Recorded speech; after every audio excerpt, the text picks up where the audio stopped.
નમસ્કાર ખેડૂત મિત્રો, વિડીયોમાં ફરી આપનું હાર્દિક સ્વાગત છે અને હું છું હિરેન ટાંક.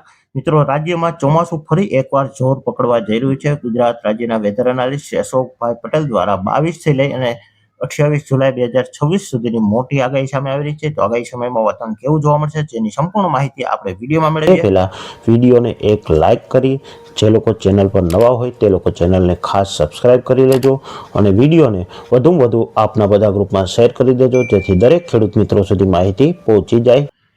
મિત્રો, આગળ વાત કરીએ તો અશોકભાઈ પટેલે તારીખ 22/7/2026 રોજ હવામાનના મહત્વના પરિબળો વિગતવાર સમજાવતા જણાવ્યું હતું કે હાલ ચોમાસું ધરી તેની નોર્મલ સ્થિતિની નજીક આવી ગઈ છે. દરિયાની સપાટીથી 1.5 કિમી ઊંચાઈ સુધી વિસ્તરેલી છે. આ ધરી જેસલમેર, અજમેર, ગુના, સતના થઈ ઉત્તર પૂર્વ બંગાળની ખાડી તરફ લંબાયેલી છે.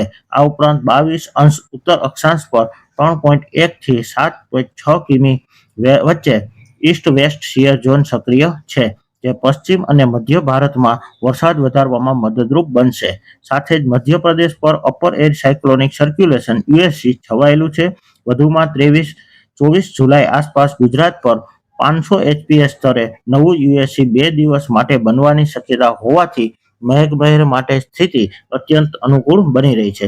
અશોકભાઈ પટેલના જણાવ્યા મુજબ 22 થી 28 જુલાઈ દરમિયાન ગુજરાત રિજિયનમાં વ્યાપકથી અતિ વ્યાપક, હળવાથી મધ્યમ તથા અમુક સ્થળોએ ભારેથી અતિ ભારે વરસાદ ગાજવીજ સાથે પડી શકે છે.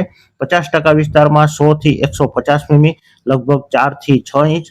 બાકીના 50% વિસ્તારમાં 50 થી 100 મીમી, લગભગ 2 થી 4 ઇંચ. સ્થાનિક લોકેશન્સ કેટલાક સ્થળોએ કુલ વરસાદ 250 મીમી, 10 ઇંચથી વધુ પણ નોંધાઈ શકે છે. સૌરાષ્ટ્ર કચ્છ ક્ષેત્ર માટે અશોકભાઈ પટેલે જણાવ્યું હતું કે આ સમયગાળા દરમિયાન છૂટાછવાયા વિસ્તારોમાં અને 1-2 દિવસ ઘણા ભાગોમાં ભારેથી અતિભારે વરસાદની શક્યતા છે. 75% વિસ્તારમાં 35 થી 50 મીમી, લગભગ 1.5 થી 2 ઇંચ. અતિભારે વરસાદના કેન્દ્રો અમુક અનુકૂળ વિસ્તારોમાં 150 મીમી, 6 ઇંચથી વધુ. બાકીના 25% વિસ્તારમાં 35 મીમી, લગભગ 1.5 ઇંચ સુધી વરસાદ પડી શકે છે. વેધર એનાલિસ્ટ અશોકભાઈ પટેલે વધુમાં ઉમેર્યું હતું કે વિવિધ ન્યુમેરિકલ હવામાન મોડેલોના મતભેદને કારણે આ આગાહીની વિશ્વસનીયતા મધ્યમ છે.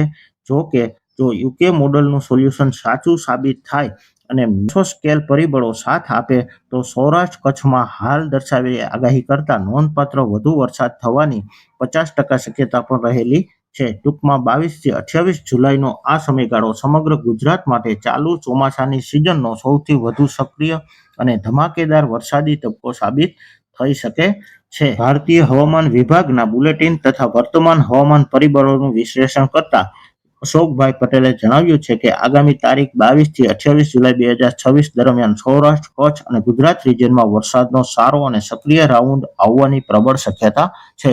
તો મિત્રો, અશોકભાઈ પટેલ દ્વારા વરસાદને લઈને ખૂબ જ સારા સમાચાર મળી રહ્યા હતા અને જે અમે આપના સુધી પહોંચાડતા રહ્યા છીએ. તો આપનો ખૂબ ખૂબ આભાર. જય જય ગરવી ગુજરાત.